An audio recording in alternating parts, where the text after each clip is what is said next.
আমাৰ অন্ন সদাচাৰটো আমাৰ বিশেষকৈ আইসকলে গুৰুত্ব দিব লাগিব। আপোনালোকে বিবাহিত আইসকলে জানে যে বিবাহৰ দিনাখন ভাগৱতক আৰু ভকতক সাক্ষী কৰি বৰে কইনাক 7টা প্ৰতিজ্ঞাত প্ৰতিজ্ঞাবদ্ধ কৰাইছিল। তেওঁলোকৰ দাম্পত্য জীৱন, যুগ্ম জীৱন, সাংসাৰিক জীৱন ভালকৈ আগুৱাই নিবৰ কাৰণে 7টা প্ৰতিজ্ঞাত প্ৰতিজ্ঞাবদ্ধ কৰাইছিল, যাক সপ্তপদী গমন বুলি কোৱা হয়। তাৰ প্ৰথম প্ৰতিজ্ঞাটো কিহৰ ওপৰত কৰাইছিল? অন্ন লাভৰ কাৰণে তুমি প্ৰথম খোজ আগবঢ়োৱা।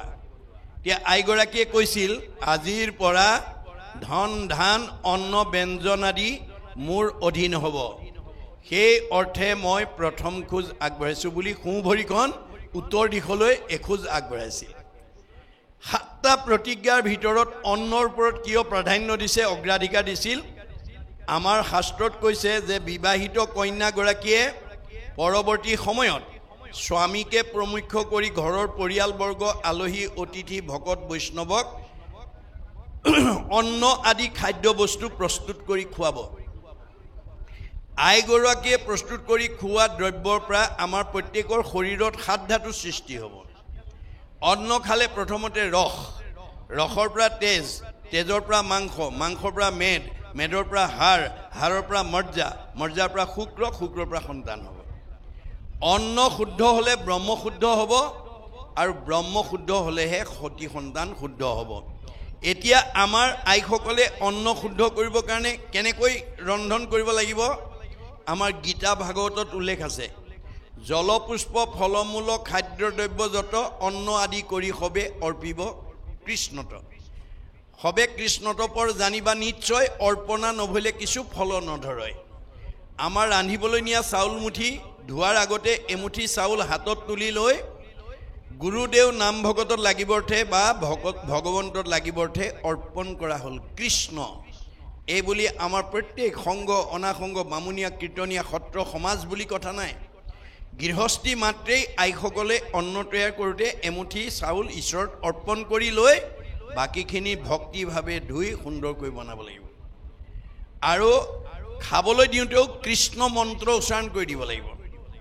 কাৰণ আমাৰ গৃহস্থী ঘৰত ৰাতিপুৱা শুই উঠাৰ পৰা গধূলা খোৱালৈকে কৰ্মবিলাক কৰোঁতে 5টা অবাঞ্ছিত পাপ আমাৰ গৃহস্থী ঘৰত প্ৰত্যেকৰ ঘৰতে প্ৰত্যেক দিনাই হৈ থাকে বুলি গীতা ভাগৱতে কৈছে। কি কি পাপ হয়? কন্দনি, পেশনি, চুলি, কলসী, মাৰ্জনী। গৃহস্থৰ পঞ্চ হিংসা সিজে ৰাতি দিনি। ৰাতিপুৱা শুই উঠাৰ পৰা গধূলা খোৱালৈকে কামবিলাক কৰোঁতে এই 5টা পাপ অবাঞ্ছিতে সিদ্ধ হয়। কন্দনি মানে ঢেঁকী বা মিক্সাৰত জা জলপান প্ৰস্তুত কৰোঁতে ব্ৰহ্ম হত্যা হয়, তাত এটা পাপ লাগে। পেশনি মানে পতাত মছলা পিছা, সৰিয়হ পিছা, আদা পিছা, জলকীয়া পিছা, নহৰু পিছা কৰি অন্ন তৈয়াৰ কৰোঁতে তাতো ব্ৰহ্ম হত্যা হয়, তাতো পাপ লাগে। চুলি মানে জুহালত বা গেছত বা ৰন্ধনশালাত অন্ন তৈয়াৰ কৰিলে তাত ব্ৰহ্ম হত্যা হয়, তাতো পাপ লাগে। কলসী, কলহ বা কোনো পাত্ৰত পানী আনিলে চকুৰে মনিব নোৱাৰা জীৱাণু আহে, গৰম কৰি মাৰি পেলোৱা হয়, তাতো ব্ৰহ্ম হত্যা হয়, তাতো পাপ লাগে।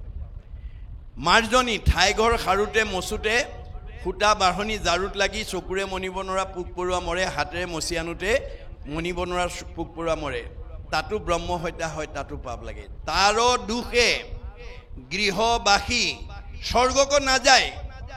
এই 5টা দুখৰ কাৰণে আমাৰ ঘৰখনত বাস কৰি থকা জীৱকেইটা বৈকুণ্ঠত দূৰৰ কথা স্বৰ্গলৈকে যাব নোৱাৰে। কৃষ্ণ অৰ্থে কৰি কোনো মুকুতিক পাৱে। আইগৰাকীয়ে যদি কৃষ্ণ সংস্কৃতি অৱলম্বন কৰি অন্ন তৈয়াৰ কৰিব পাৰে, খাবলৈ দিব পাৰে, তেতিয়াহ'লে সেই 5টা দুখে সেই পৰিয়ালটোক স্পৰ্শ কৰিব নোৱাৰে।